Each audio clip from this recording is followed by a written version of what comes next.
Hello বন্ধুরা, কি অবস্থা সবার? আশা করি আপনারা সকলে অনেক ভালো আছেন।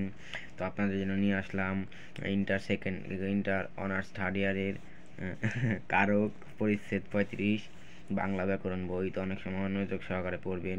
আর দাদা কোথায়, সব মিশা কথা।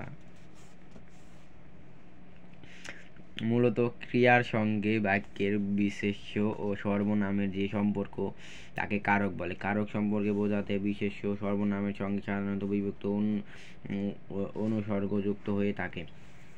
কারণ 6 প্রকার: কর্তা কারক, কর্মকারক, করণ কারক, অপদান কারক, অধিকরণ কারক ও সম্বন্ধ কারক। কর্তা কারক: ক্রিয়া যার দ্বারা সম্পাদিত হয় তাকে কর্তা কারক বলে। বাক্যের কর্তা বা উদ্দেশ্যই কর্তা কারক। কর্তা কারকে সাধারণত বিভক্ত যুক্ত হয় না।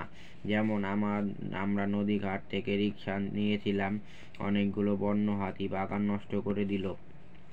কর্তা কারকে কখনো কখনো বিভক্ত যুক্তি হয়, যেমন পাগলে কিনা বলে, ছাগলে কিনা খায়।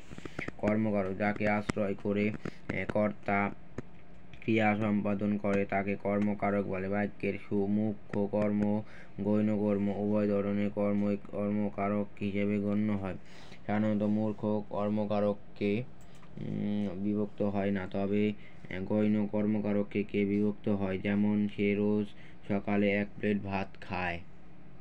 শিক্ষককে জানা, অসহায়কে সাহায্য করো, রোকে আসা, ক্ষত হোসেন সমাজের নানা রকম অধ্যন্তা, গোড়াবিয়োগ, কুসংস্কার, তীব্র ভাষা সমালোচনা করে গেছেন। কাব্য ভাষায় কারকে রে বিভক্ত হয়, যেমন আমারে তুমি করিবে ত্রাণ, এ নহে মোর প্রার্থনা।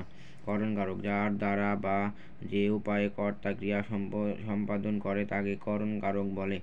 এই কারকে সাধারণত দ্বারা দিয়ে কৃত্য ইত্যাদি অনুসর্গ যুক্ত হয়, যেমন ভেড়া দিয়ে চাষ করা। তো গাইস, টাটা, বাই বাই।